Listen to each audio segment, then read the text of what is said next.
بسم الله والحمد لله والصلاة والسلام على سيدنا محمد رسول الله. الفيديو رقم 4 معانا في البلاي ليست دي. هنشوف ازاي نحدد سعر الساعة بتاعتنا وازاي نحدد المرتب الشغل بتاعنا.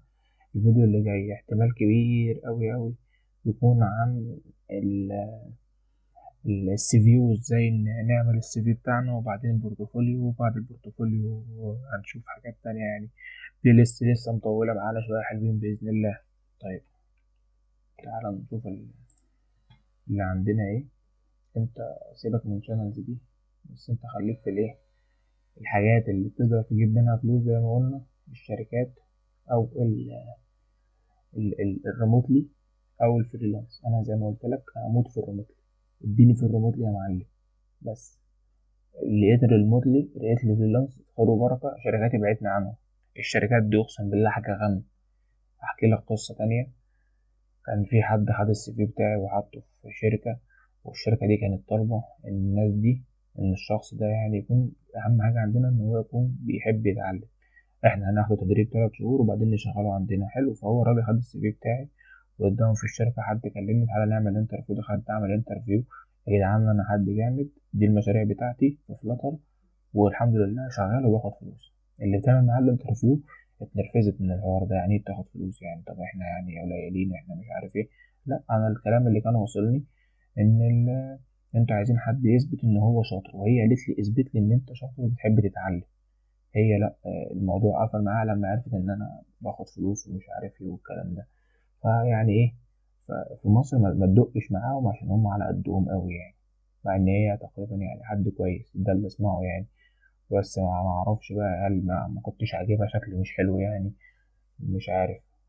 يعني هو في مصر الدنيا وحشة يعني. هو أصلا في مصر بيبقوا شغالين 4 5 شغلانات في شغلانة واحدة وبياخد مرتب قليل، فأصلا بيبقى بص مش طايق نفسه.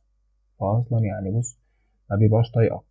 فتخيل يعني، فاهم انت ان هو بيجيبوا حد هو اصلا صاحي الصبح متضايق، وبيقولوا تعالى اعمل انترفيو مع ناس وتعالى درب ناس ومش عارف ايه وخلص الشغل اللي عليك، وهو اصلا بيتقدر وبياخد 6000 جنيه وبيتأخروا عليه اساسا في المرتب. فبص ما تدقش مع المصريين بالذات في الشركات يعني. بس في الفريلانس والريموتلي احسن لك اشتغل ريموتلي مع شركة في السعودية، شركة في الامارات، اي شركة والله يعني هتقب من على وش الفقر، وحياتك هتبقى رايقة والدنيا زي الفل يا عم. هو الموضوع مش تحت ايدك يعني، عشان مش تحت ايدك انا عارف. بس انت لو كل ما تكون كويس كل ما تلاقي شغل. اعمل مشاريع، ربنا يكرمك بحد ياخد المشاريع دي يقول لك تعالى يا عم اساعدك فيها، نظبط شغل مع بعض. بس اعمل حاجة كويسة، حاجة متميزة. خلي عندك ميزة واتنين وتلاتة. يعني بلاش تفضل على الموبايل ديفلوب. شوف حاجة تانية معاه بحيث ده ريح ده يشد ده، فاهم قصدي كده يعني. المهم في مصر انت بتاخد من 8 ل 15. 8 دي ل 15 تقول لي ده فرق كبير، اقول لك لا، هو في مصر 8 دي يبقى انت هنا في الاقاليم، في الصعيد، في الاماكن دي من 10 ل 12. فانت في القاهره او والاماكن اللي هي حوالين القاهره دي 15 دي بتخش في الشيخ زايد بقى، فاهم. تخش لك في السمارت فاليج يعني، فاهم الفكره. من 10 ل 12 دي تلاقيها في الحصري. من 12 وانت طالع شوية في الحصري عادي، انما في الشيخ زايد بقى والاماكن دي لا، هتلاقي احسن من كده شويتين تلاتة يعني. هتلاقي رقم حلو بإذن الله. هتلاقي ال 15 دي ده فريش عادي. هو اصلا بطل حد يعين فريش، فهيعينوك جونيور يدوك ال 8000 جنيه دي. والله بص هتاخد على قفاك يعني. بص يا ربنا يسترها عليك.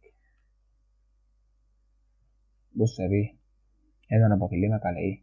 ان انت تشتغل على موضوع ان انت تجيب المعلومة. شوف لينكد ان يعني. بص هو انا عامه النقطه دي سيبك منها، لان في مصر احنا كلنا عارفين المرتبات. بس انت لو غلبت خالص عشان تعرف الناس اللي حواليك، حاول تعرف المنطقه اللي انت فيها بياخدوا كام، وهتلاقي فرقها في الاخر 1000 جنيه. يبقى الشهر اللي بعده او الشهر اللي بعده اطلبها. انت كده كده اصلا هتمشي في الشهر التالت او الرابع هيمشوك، يقول لك ما معناش فلوس يمشي. ده شغل يعني عك. بص يا بيه انا هقول لك اللي هيحصل معاك بالظبط. هتخش معاهم تشتغل 3 شهور، بعد ال3 شهور هيبدأ يلعب معاك في التركاية بقى ايه، يأخر عليك شهر 15 يوم مش عارف ايه. هتدور انت على شغل تاني. يبدأ بقى هو ايه يقول لك يا باشا خلاص. عارف شغل نادي الزمالك؟ انا زملكاوي بس هقول لك الزمالك بيعمل ايه. ياخد اللاعب يمضيها له فلوس، يقول له ابقى استنى فلوسك بقى في المحكمة. فاهم القصد؟ ما معناش فلوس يا صاحبي. هو ده اللي هيحصل معاك. عايز تمشي، امضي استقالة ان انت ايه، مالكش فلوس عندنا.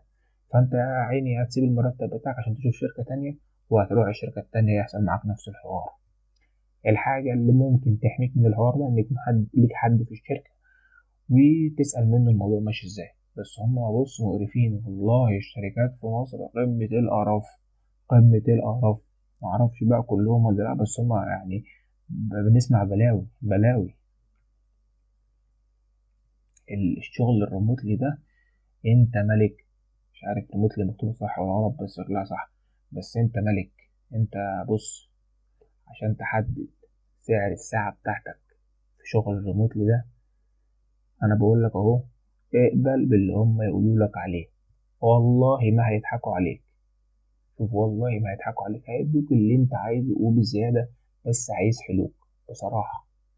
هيموتوك، بص هيمرمطوك، بس هتاخد اللي انت عايزه.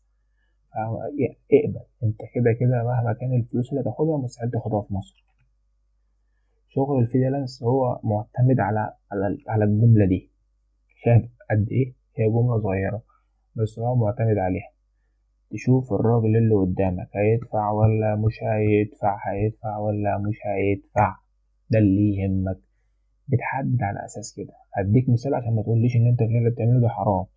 عشان في ناس بتقول لك يا باشا انت ازاي سعر الشغلانه يختلف من شخص للتاني. والله بيختلف من شخص للتاني. الناس مثلا في الامارات والسعوديه والاماكن دي، لو حس ان انت هتعمل له مثلا هو دافع في لوجو $30، وانت جيت تعمل له 2 سكرين في الابليكيشن ب $30، هيستقل بيك ويحس ان انت بتديله كواليتي اقل من اللي موجود في السوق. عشان تبقى فاهم يعني. تشوف العميل بتاعك، لو عميل في مصر يعني لو رضي يدفع حاجة يبقى خيره بركة. عميل في الإمارات بيدفع، عميل الدول الأوروبية هو بيحط السعر. انت العميل بتاع الدول الأوروبية هتلاقيه على أبورك، فهتلاقي السعر بتاعه محطوط وانت قد. سيب العميل خليك في العميل السعودي والإماراتي. حط السعر المناسب للشغلانة وزود عليه 15 $، عشان تبقى ايه في الأمان، إن هو ما يستقلش بيه. لأن هو مثلا لو عارف إن الشغلانة دي ب50 $، وأنت هتعملها له ب25 $، والله ما هيبص عليك. ما تقولش إن هو أنت كده بتوفر، لا أنت كده مش بتوفر حاجة. هو بيشك فيك إن أنت عايز تقبل الشغلانة عشان تضيع لي وقتي. أصل هو ما يفرقش معاه الفلوس، هو يفرق معاه الوقت، يفرق معاه الجودة، يفرق معاه الكواليتي. دي النقطة. بس لو انت مضطر تقبل شغلانة، اوعى تقبل بالحد الأدنى.